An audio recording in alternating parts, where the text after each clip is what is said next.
What's up, everybody? What's happening? Everybody good? Oh, I hope so. I hope everybody had a good day. Yeah. Yeah. What about you? You get anything done? Not financially. Story of Eddie's life. Yeah. Not really. I mean, when I'm Right. busy, I'm busy. You make it out as if I never do anything. Right. No, just hanging out. Yeah. I was actually looking at around. It wasn't yet like 20 after 6 or something, but it was a little after 6, and I was looking to see if I saw your car up by there. Oh, I was, this morning. yeah. I mean, I was still in my like night pants stuff, but I was thinking if I saw you, because I know you hang out there for a few, drink a cup of coffee. So I figured if I saw you, it would take me a second to throw my pants on and run over there, but I didn't see you. But yeah, I'm sure you're there. Well, when I drove by the Wallace residence, it was dark. So. You're not gonna see my light. Well, you're in the back. That's Yeah, why. yeah, you're not gonna see me. Now you might see my balcony light, and I cut on the outsides, No. floodlights. Sometimes. Right. Oh. But a lot of times I don't need my balcony light, especially sometimes, even in the morning, it attracts bugs. But the lights from Oh, yeah. everything else is It's perfect. the last thing you need. Yeah. Oh yeah. I remember what was the big craze in the 70s that if you used a yellow light bulb or something Oh, yeah, like that. Yeah. yes, I remember that. Yeah. Yeah, because it wasn't as bright, so it wouldn't attract the moths. And then, Yeah. Moths and stuff like that. Yeah. Like they're like, oh, let's go hang out by the light. No, I'm gonna go over there. It's a Right. yellow light. Yeah. You know, I don't mess with them yellow lights, man. Oh, yeah. That shit'll kill you. Them bugs, like, I wonder if bugs really think like that. Larry, you wanna go to the light tonight? Hang out? Like instead of a bar, you know, like I meet up here, Steve at work, you wanna go to the bar. Like, Larry, you wanna go to the light? Which one? Yeah, with them Yeah, second block over there, Brawley Avenue. That yellow one? No, hell no, no. Regular light. That's I'll what go. I can say though. One of those bug zappers, you know. Oh my God, you get a June I bug know, from, yeah. you get a June bug from the south, anywhere I've heard from 'em, yeah. Florida up to, Yeah. it sounds like the, like Exactly. Raleigh's electrocuting something like that. Oh, here's a great thing that they made up. What's that? It looks exactly like a tennis racket, except you put batteries into it. Right. And when you push the button, all you do is push. It's a tennis racket, literally, but it's got obviously not string. It's got it. What you do is you push the button, and when you hit a fly or something like that, through the middle of the air, right. it sticks to it, and you zap them. What makes it stick again? And you're holding it, and it's going to. Yeah. And so I knew that my ex-girlfriend was sadistic. When I walked out, I kept hearing over and over again. When I walked out, she's like killing flies like through the air, bugs and ants.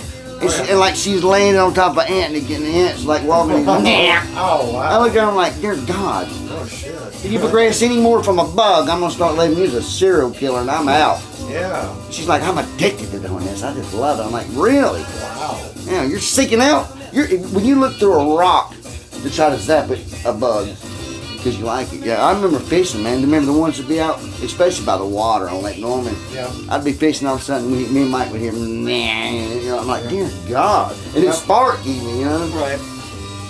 You get a big June bug in there, a herd of them come through, you're gonna be smelling burnt. Yeah. Yeah. Like June bug. Yeah. My brother, one time, man, I thought I'd ruined it. And this wonder didn't electrocute me. I don't know why it didn't. I guess my handle was rubber too. My fish rod, I went to throw out like that. My rubber worm caught up against it, it melted. Oh, wow. I was fishing one night, about 1:32. Christopher had just left. Me and Mike was over at his grandparents at the point. We're out there on that little shore, because literally we're at the point, right? And fishing out to the main. And I went to throw out, because I was bass fishing the same way on the other side. And when I did, I hooked one of those damn birds with the big beaks, and it's huge, and it's got like spots on it, and it's dark and blue, but it's some kind of. This bird stood this tall, I'm telling you, man. Like an egret or? It had to have been. This thing weighed 20 pounds, 30, 40 pounds, something like that. Anyway, it's got a wingspan as long as that piece of furniture right there. Yeah. Here is the irony of all ironies, right? Because here's the deal. When they fly over Lake Norman a lot, they go low. I'm talking like 6, 7, 8 feet from the water, and they just glide across it, right? And you don't hear them. As big as they are, you don't freaking hear them. Oh, no, yeah. Like, so, cause I've seen them out there a bunch. Anyway, they're endangered and stuff like that. Like, you know, you mess with them, you get in a lot of trouble. Right as I cast it out to go bass fishing, a little rubber worm, didn't throw it out. I cast it, and this thing was swooping by. Oh, it dude. hooked his leg. Oh, All of a sudden, my rod bends down. I'm like, oh, dear God. Oh, I've wow. literally got a bird on my fishing rod. I've got a man. freaking bird. Yeah. And then Mike hears splashing and things Yeah. going crazy. Mike looks over, he's like, what the hell? I'm like, man. I said, and it's hooked bad. I could see it. It was. I'm like, I couldn't see it, but I knew. Right. It just didn't glance on a feather, and I knew he was hooked, and that if I just cut the line, it was going to hurt. No. Well, yeah, you'd be dragging this piece of long. Exactly. Yeah. Like actually, they say with some fish, like with sharks and something, that if you leave a hook in its mouth, that it'll rust out. But that it's it's still horrible though, but it does. But I knew I had to do something, man. So honestly, I start reeling in, and it's obviously 20, 30 pounds. And its wingspan, like when he got from me to the heater, like all of his wing, it was already hitting me a little bit. I'm like, man, his beak was like, his beak didn't hurt. He was going like that, and it would open, And I'm like, oh, it was like a pelican like thing. Right. I'm like, and it was making crazy noise. And Mike's like, where are you? Mike half drunk, like, what are you doing, Eddie? You can't keep that bird. I'm like, help me, Mike. I got to get this hook up. So I go underneath it when I get close, and I hold it like this, right? And I get it, and I look and I said, Mike, you ain't got to touch it, Justin. Just grab the pliers and get this hook. And it was happening to be in like some fleshy part of him, of his foot, and it wasn't in a tendon or a bone, because that would be horrible. It was just, and I mean, it was perfect if you had to be hooked. So what I did was I took my wire cutters, because they had the barbs, and I cut what was above, because it went all the way through, took it off, and then the other, unfortunately, there was one other little tiny barb, and then I pulled it out. And when I did, he just, But I mean, of all ironies, because it's dark. Because it's dark, but I'm also on a lighted pier, but when things are lighted up around you, you can't just like, showbiz, I guess when you're on stage, you can't see the people from the lights. Sure. I didn't see until he come down way low. Well, you timed it just right. That's crazy, man. Hey, I would be throwing, and all of a sudden I'd look up, and there'd be a bat swooping, trying to get my lure. I'm like, man, I have a fear of bats because when 5th and 6th grade, the year after I'd make the great trip to RJ Reynolds and see the 50-foot mural. 1 year later, I'm over at Woods School fighting bats that are up in the gym, and we've got to go to the gym if you get there early. Anyway, Mr. Gill's trying to shoot him with a BB gun. Wow. And come to find out, he ended up getting bit by one and got rabies. Literally got rabies. Had to get I don't know if he got rabies. He had to get the rabies shot. Yeah, sure. So they were sending notes home. Yeah. When they used to send notes home, now they don't do that. Talking about there's bats in the gym. But all I know is on the back porch of Mr. Crab house, there's like a battery it's a battery operated clock, And, tick tick tick, So it's like one day it's like I think it was to change to set the clock. So I picked it up. I'm like, what the heck? There was a little bat was living in that clock. Get out of here. Yeah, man, it was. Really? Yeah. I guess we hear the ticking or something. It would fly, between the clock and the brick wall and go inside, and he was living in there. It's like, wow, it's a little tiny bat, but yeah. Wow. That was, so we put, we got rid of the bat and we put tape over it. Yeah. But I always called it the bat clock, but yeah. Yeah. Pretty I was just trying to tell Carmel one night, because in the summertime, here's why I do like the South. I love to hear the Katy, what is it, the cicadas? Cicadas. Yeah, I like to hear them. I just like the lazy or something, feeling. Sure. But I was telling Carmel, like, we were just outside. She was off her phone, and I heard the bats. Yeah. And I'm like, Carmel, you know what that is? She's like, that's a bug. Some kids always say that. Oh, yeah. Oh, yeah. And I'm like, no, hon, no, that's a bat. She's like, that's not a bat. Why would a bat? I said, look, they're doing that. And the sound waves that they make bounces off and it goes back. And I said, that's how they judge. Right. I said, they're extremely efficient. They have radar, basically. Right. It's like, no, it's not that way. You're crazy. I'm like, okay. Google it. When you go inside, get your phone. Get your little phone and then Google bat and tell the whole story. Yeah, that's pretty fun. But or you can just ask Google and say, okay, Google, make a bat sound. Yeah. From the southeastern region of the United States. Well, between the fireflies, but because when I moved out here, I never heard cicadas before. That's pretty. Oh, really? It sounds like a NASCAR. And they drop the RPMs, but yeah. Man, I can tell you, I had fun moments to where all of Brawley School, even where the point is, like, I lived there even after they built, like, the restaurant and everything up to there. And there's certain points where it would be all night parties, but on a summer night, a good August night when there's people would be extremely quiet, even if they're just hanging out on their boat and stuff. Right. And I could take my battery moped that I had. Alec, Christopher's grandfather, bought one. And for the girls, they were too scared to really get on it. And he's like, and then flight did 35 miles an hour for about an hour, I guess, which is good back then. So I kept it parked down at Christopher's mom's house. You know, it's like a block away basically, but you cut through. Anyway, it had lights, had everything for it, you know, like a regular gas moped. And I would take it, and I knew when Tammy was starting to wind down, when Tammy was in her zone out front. And if I wanted to go fishing or something, that was my time of, when I was on, So I would get, especially on the weekends I was off, especially when 1 in the morning I'm up, I'd get the moped out. You see, I would pre-set it out, and I'd get my fishing rod and stuff. And then when she would be in wherever, I would sneak out, I would get on it, and I could just ride, man. Put my headphones in and ride, and I was just right there at the best part of fishing, man. It was fun. But I would hear the cicadas when I take my, or so a lot of times when I would ride, I wouldn't even have my headphones on, and all you hear is like the wheels turning. Like just a little slow noise. You didn't hear anything, man. It was crazy. You hear the cicadas. And dead silence, I've seen, what are the little things that are in muskrats? I've seen muskrats swimming in the water. I've seen, of course, snakes. Gar, and when gars show up at a lighted pier, that just aggravates me because you're not going to catch anything else. Right. You're not going to catch anything else because fish are not going to come around. No, but a big ass gar like that. And be lucky you're not in some parts of Texas and Virginia and stuff where they have alligator gar, which are as big and round as that, right there. And it's an alligator because it has the alligator teeth. Right. Like a tiger fish, it has teeth that long, you know, and they close. Those are pretty wicked. Oh yeah. I mean, there's parts of Asia that have freshwater. What are the big sea creatures? The stingrays. They have freshwater stingrays that easily weigh 12 to 1,500 pounds, and they take up literally the circleness, the diameters make this a circle, and that's how big it is. Like it have fin over there, and it have the barb, the thing, the tail would be about maybe 3-4 feet long. Right. It's crazy. One guy actually brought one in with a fishing rod, but it took them days to bring it in. Right. You know, but I would catch them.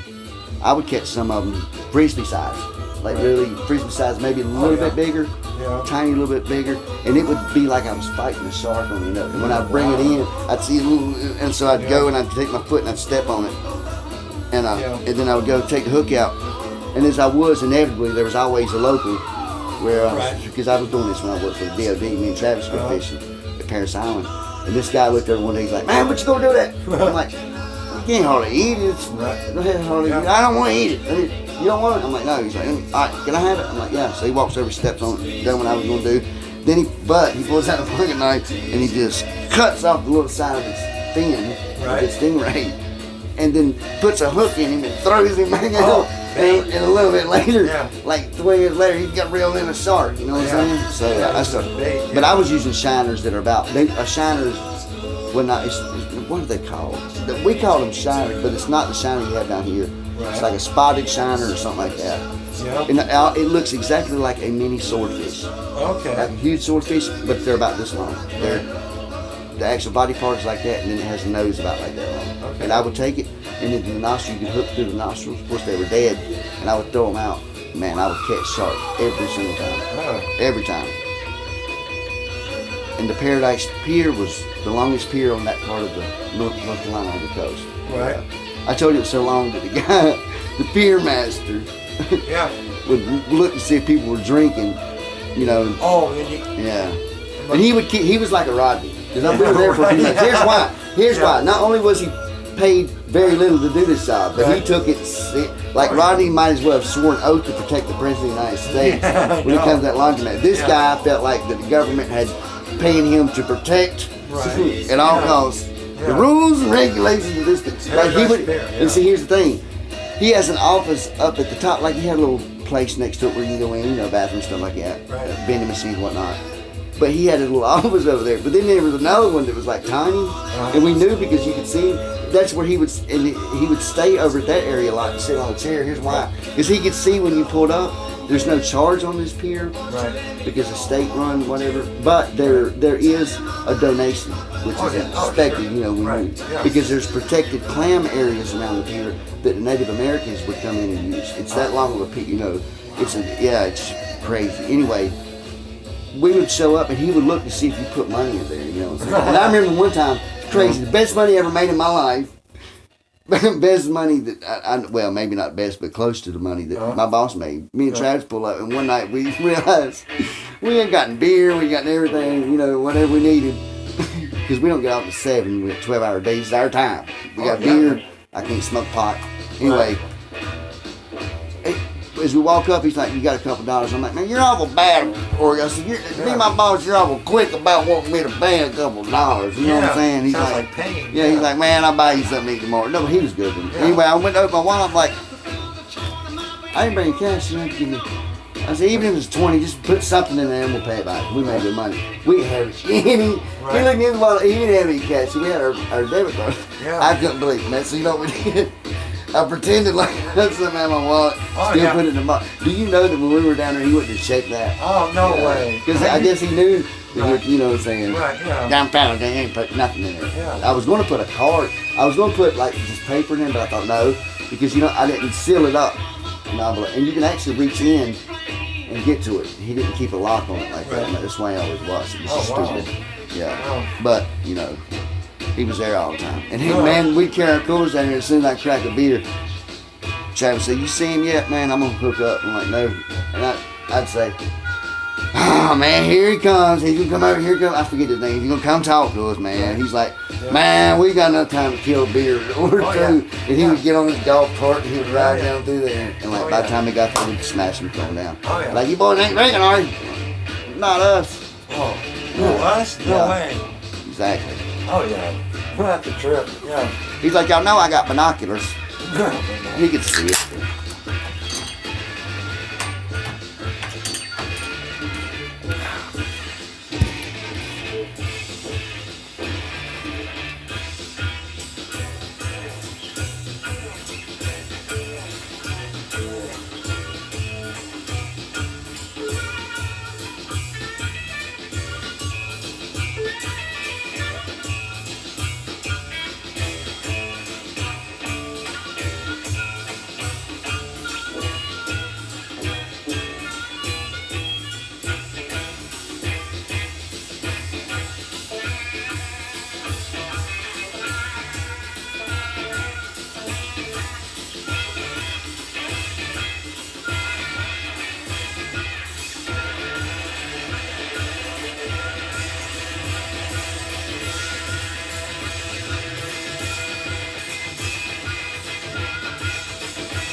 This is jamming, man.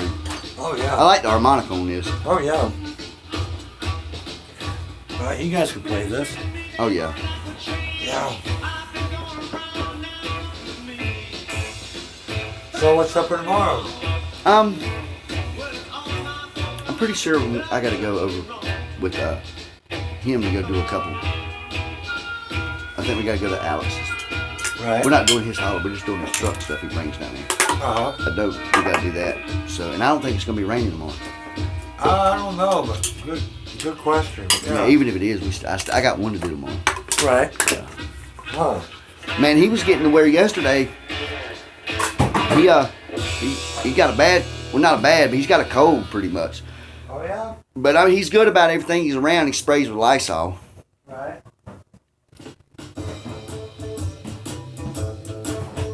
Cause I asked him, I'm like, "Man, you got a cold?" "No, I ain't going to give the devil. I am not going to claim what the devil trying to do to me. Yeah. No, I don't have a cold. My nose stopped up. I don't claim that." Jesus, me, man, I'm sorry, Ron. It's just, you don't have to. I understand your philosophical beliefs. You don't have to be defended. Right. Well, he's like, "But you know, if somebody tells you, like, you say you got a cold, Eddie. Right. I'm not saying I do. Right. But you got a cold. and somebody said, "Oh, hey, you got a cold," and you say, "Yeah, I got a cold," you're not. The devil done won. That means you got that cold. That's just in other words. When somebody said, "I got a cold," I am to lie. Well, yeah. Who'd have And thought? say, Right. "I don't have this cold. I will not give him," because he said, "Oh, now, by the way, Eddie, before you even been that cold, that's a demonic spirit. Right. Yeah, you get rid of that cold." Really? He's like, "Yeah." So if you claim it, Right. that's he want me to lie. He's like, "All right, it ain't lying. Make it till you make it." Yeah. All right. Oh, wow.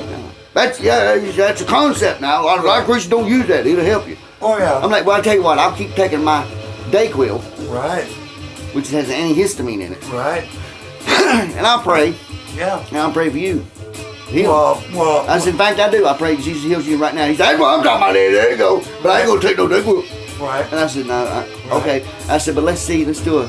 I wanted this. I didn't do this, but I was going to say, let's see who wins. He said, "No, I don't want you to do that. I just want you to pray." Right. And you know why? Because he didn't want my cold to last long. I just want you to pray like me. Well, Okay. yeah. Well, So you know what I said? I said I will. But in my mind, what I want to do is Yeah. I want to document daily. Yeah. Ronnie's going by his, and I'm Right. going by mine. Let's Right. see who's cold Yeah. leaves quicker. Guarantee it's going to be mine. Or Well. at least my symptoms will be alleviated. Well, Ronnie better pray you stay healthy, because if not, you know.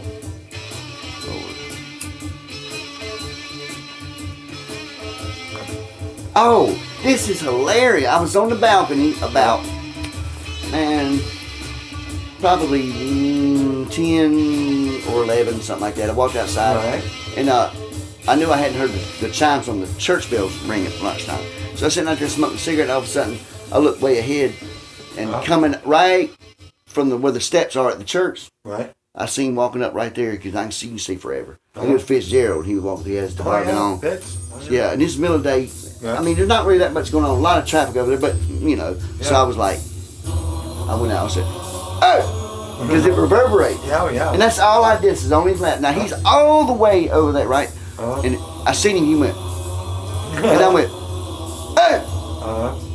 And he looked at the direction of there, and as soon as he looked, I had a white shirt on. I went, Uh-huh. like that, he went, I said, Oh, he said, and then he hollered out, "That's what I'm talking about," like that. And I said, Oh, yeah. I said, "Matt, I hollered at you." Yeah, man. He went, Oh, "I yeah. told you, that's an echo right there. Sure. It freaks Todd, or it freaked Todd out. Todd, you know, Right. It is. It's just perfect for acoustics. Oh, heck yeah. You know, which but yeah, I seen him walking. And then yesterday, I actually went to the store. Let's see, no, not yesterday, day before. I went over there around 9, Right, Monday. and went to get a cup of coffee, and I already had my stuff on. I knew I was going to go to work. No, I didn't have my stuff on. I had it laid out. That's when I seen Fitzgerald that morning. Right. It was around 9, and I said, "Man, what you up to?" He said, "Man, you know, hanging out." And he was walking over. I said, "Man, I know." I said, "Ain't really doing nothing." And then right as I went back, Mom said he called, but I left my phone Right. over there because I get Wi-Fi. I can hear, pick it up if he called me. And as soon as I got back, she's like, "Ryan just called you." I said, "I'll call him." And as soon as I called him, he was like, "Man, good God, you know how long you might be." And then he went, "I'm sorry, Eddie. Do you want to work today?" Uh-huh. Because Yeah. that's his routine. When he calls me, I always hear him. He's like, he said, "Man, I got a lot going on." He said, "You want to work? You want to work either a couple hours or something?" But then I always say, "You want to work someday?" I said, "Yeah." He's like, "Good. Man." And and 2 or 3 days ago, he quit saying how long you think you'll be. And as soon as I'd say, "Yeah," he's like, "All right, I'll see you in about 20 or 30 then." Because I always tell him, man, Yeah. if I'm dressed, it take me 10 minutes to get up there. If I'm not, I'll be up there in 20 minutes. Right, you know? yeah. You know, but he said the other day, instead of asking, he went, "All right, see you out, 20, 30 minutes." He said, "Well, as soon as you can get here with me, if your mom bring a hurry." Yeah. He said, I'm over my head." So when I got there, I didn't even ask him about Fitzgerald, but he said, I told him I saw him, and he was like, "Yeah." He said he had called him. He said, "Eddie," he said, "don't be mad." Oh, I meant to tell you this. He said, "Don't be mad at me." He said, I know you won't be, but you'll understand. But you're not the first person that I called this morning. Right. This is yesterday, I think it was. And I said, "Well, that's fine." I said, "I understand." I said, "I know." I said, "He's been here for 12 years." I said, if you treat him better like that, or if I was better treated than he was, that would make me wonder, what kind of guy am I working for? If this guy's loyal. I said, "So no, I respect that." I said, "And I don't, me and him, are good friends, and we really are. And he's like, yeah. He said, but Eddie, he said, what did he tell you? I called Sam. I asked. I said, Sam, you want to work a little bit today? He's like, well, yeah. And he said, well, I said, well, you ain't had no beer or nothing today? He said, man, I just had one. And he said, just one. He said, man, you can't do it. He told him no. Right. Yep. And he's like, then I called you. And I didn't say nothing. I don't make no comments about it. You know what I'm saying? Right. My thing is, I don't blame him if you want to drink, whatever. But if you think you might not be working, or you think you might work that day, if you want to make some money, just hold off till lunchtime, you know? Yeah, obviously, yeah. Because he's bored, you know what I'm saying? Right. You know, so Yeah. It's not like he's shaking or anything like that. He's just bored. Yeah. But, he told me that. And then he told me, he said, man, he said, I am not going to be lenient with it as I have been in the past. I guess because he'd asked him if he drank anything, and he said maybe one or two, so come on in, you know. Right. But, I know that one day he said, don't be talking to folks like that. Yeah. He said, what are you talking to some white people like that now? Right. He said, anybody. It's funny, man. Not funny, but it's cool because he's like, you remember in the old days when Andy would pick up the phone and he'd say, what was her name, the woman that, Sarah, can you, like, he's like your symbolism of a Sarah in Mooresville. Like, I guess Rodney's like an antenna. He wants to bring it in. Yeah, Ronnie wants to bring stuff in, information, but at Ronnie's, he's like, they just bring it to him. Like the other day, I told him that morning about Dicko's husband died. He got, who I went to school with, and he had pneumonia, man. He's my age, he died, within being sick a week. And it wasn't but like 34 minutes later, this woman pulled up, and this was twice that day he pulled up. Somebody else had passed away. This woman pulled up, she got out. She's like, Ronnie, did you hear about so-and-so? And it was another woman. He said, huh? What? She said, she passed away. Well, she was been sick now. And he was talking to her, she said, and then they were talking about that she had got her heart right with the Lord. And he's like, well, thank Jesus now. And then right as she walked away, she said, Dicko Wilson's husband had passed away. Eddie had told me this morning about that. Hey, what's his name again? And me and her both said, and I said, And then I asked her, I said, you know when the funeral will be? She said, yeah. And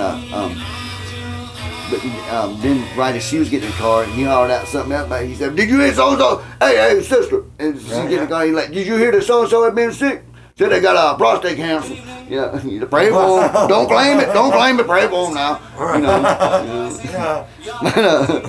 But see, but also, like, if you have cancer, because I asked him, I said, what did they expect if you have cancer? He said, or diabetic. What if my mom, what if my mom's preacher started saying, well, in order to be Christian, to have like an extra benefit or be a good full Christian, you just reject all that diabetic medicine and insulin. You don't need it. What are you gonna do when she's got her 600 and her tongue's so thick, she's talking like a drunk, mayonnaise off of her face like it was that day. And I give her orange juice to drink so it goes up, and as I'm walking away I hear it pouring out and she's laughing. and I finally I'm telling her, I'm trying to explain to her, I'll have to call an ambulance for Papa. You do not drink this because it's got to be done. They give her a shot, And so, but anyway, his tongue was like, I don't know. What was I even saying? I don't even know. Oh my God. Oh yeah, I was saying, what if my mom rejected that belief? Right. She'd die within a day or two. What are you gonna say, unbelief? Give me a break, man. She's devoted. He said, and so I asked him, he's like, no, you ain't expecting. God don't do it. What you do is you take that insulin and you don't claim the diabetes, but you take the insulin and then you pray that God will take that demon of diabetes off of you. Right. Wow. So diabetes is not genetic, it is, did I ask him that? It's a demon. He's like, well, it's intertwined. I can understand the concept, it promotes healthy living, but people take it to a extreme. Crazy, man. Like he's telling me, there's one guy that claims he's not been sick since he gave his heart to God at like 8 years old. He's like in his 60s now, but he's also on TV and he rides around on a $70 million jet, you know what I'm saying? Kenneth goes, I ain't had a cold in 47 years. Oh, God, oh. Really? Please. What, are you living in a bubble? Yeah. It's not your faith that's kept you from having the sniffles or diarrhea, for Christ's sake. It's the fact that you've got robotic engineering DNA, apparently. Right. Your parents were sick, like unbelief. Right. See, I'm not going to say too much. No. I might even have, I don't know. There is fanatics, you know. Right. If I have to go to church and hold a snake, I'm out. Yeah, I heard a guy on National Geographic. You know, they did a TV series back in 2015, 16, no, 2015 and 14, and it was what was the name of that show? It was called Snake or not, like Rattlesnake Preacher or something like that. Right. Pit preachers, and it was about one that's illegal in Virginia or in Tennessee. Right. No, I'm sorry. One that was legal in Tennessee and one that is illegal in West Virginia. Right. Yeah. And they were friends, and sometimes he'd call him up, and they were really deep out. He'd say, "Brother, we're getting low on our snakes out in the snake shed at the church, and I wanted to do a revival in about a month. Right. I'm gonna need some of them poisonous snakes, and you think it'd be hard? You think it'd be easy to find, but they're hard. They don't want to hurt them, you know." Right. Yeah. So him and his preacher friends get together. Instead of going out in the community and doing a barbecue, they go look for snakes, right? Oh wow.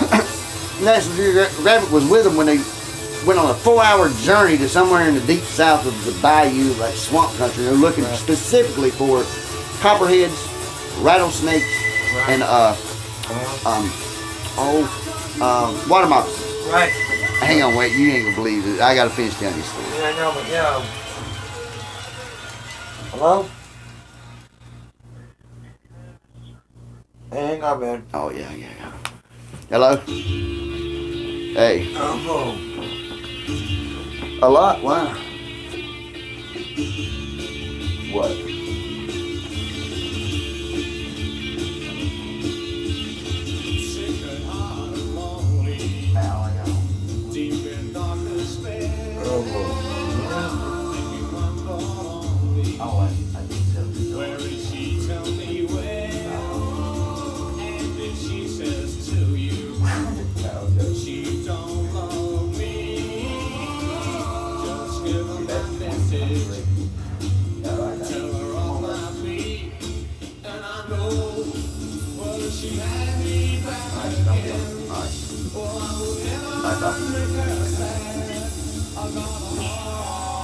He was asking for his